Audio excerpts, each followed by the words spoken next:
Halo teman-teman, selamat datang di channel Sharepedia. Golongan orang sholat tapi masuk neraka perlu dipahami oleh setiap muslim. Hal ini tentu membuat sebagian umat Islam bingung. Pasalnya, sholat memberikan pengaruh baik kepada kehidupan seorang umat muslim. Sholat bisa mencegah seorang muslim dari perilaku buruk. Golongan orang sholat tapi masuk neraka ini biasanya adalah orang-orang yang berbuat maksiat. Jika seseorang rajin sholat namun tidak mampu memberikan pengaruh yang baik bagi kehidupannya, maka hal itu bisa menjadi sebuah kerugian.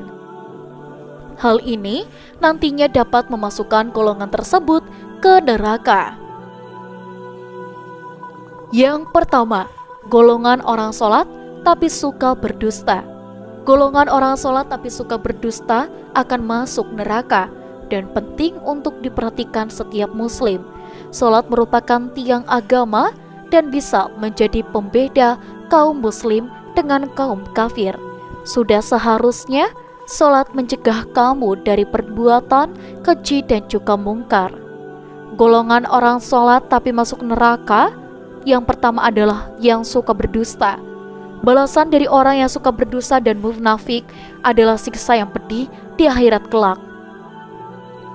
Sehingga ketika seseorang sudah rajin untuk sholat, namun dia tetap suka berdusta dan tidak segera bertaubat dengan perbuatannya tersebut, maka bisa dimasukkan ke dalam neraka.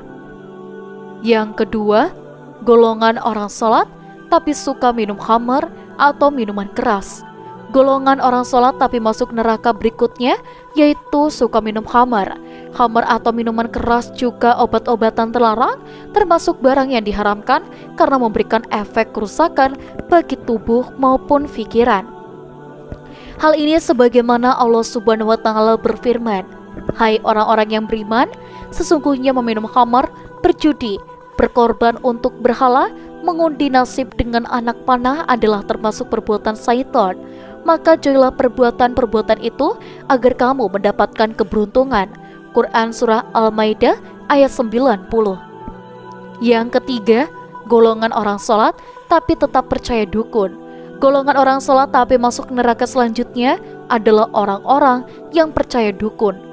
Percaya kepada perkataan ataupun ramalan, dukun termasuk perbuatan dosa besar karena mengandung unsur syirik. Yang keempat, golongan orang sholat tapi tidak mau menjaga lisannya dari gibah atau berguncing. Golongan orang yang sholat tapi masuk neraka juga termasuk orang-orang yang tidak menjaga lisannya dari gibah, berprasangka buruk atau mengguncingkan seseorang dengan membuka aib atau kejelekannya, termasuk perbuatan dosa, sehingga Allah Subhanahu wa Ta'ala melarang keras hambanya untuk melakukan gibah. Hal ini sebagaimana firman Allah Subhanahu wa Ta'ala berikut ini, "Hai orang-orang yang beriman, jauhilah kebanyakan prasangka, karena sebagian dari prasangka itu dosa, dan janganlah mencari-cari keburukan orang, jangan pula menggunjing satu sama lain.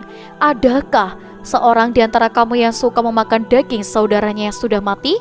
Maka tentulah kamu akan merasa jijik kepadanya, dan bertakwalah kepada Allah. Sesungguhnya Allah Maha Penerima taubat bagi Maha Penyayang." Quran Surah Al-Hujurat ayat 12. Yang kelima, golongan orang sholat tapi mengabaikan anak-anak yatim, fakir miskin, dan juga orang lain yang membutuhkan. Golongan orang sholat tapi masuk neraka selanjutnya adalah orang-orang yang mengabaikan anak yatim, fakir miskin, dan orang lain yang membutuhkan. Tidak akan sempurna iman seseorang jika masih mengabaikan anak yatim maupun kaum miskin dan orang-orang yang membutuhkan pertolongannya, padahal dia mampu. Allah Subhanahu wa Ta'ala berfirman, "Dan belanjakanlah harta bendamu di jalan Allah, dan janganlah kamu menjatuhkan dirimu sendiri ke dalam kebinasaan, dan berbuat baiklah, karena sesungguhnya Allah menyukai orang-orang yang berbuat baik." Quran Surah Al-Baqarah ayat 2. Dan untuk teman-teman di rumah, jangan lupa untuk like, komen, dan juga subscribe. Kita bertemu kembali di video selanjutnya.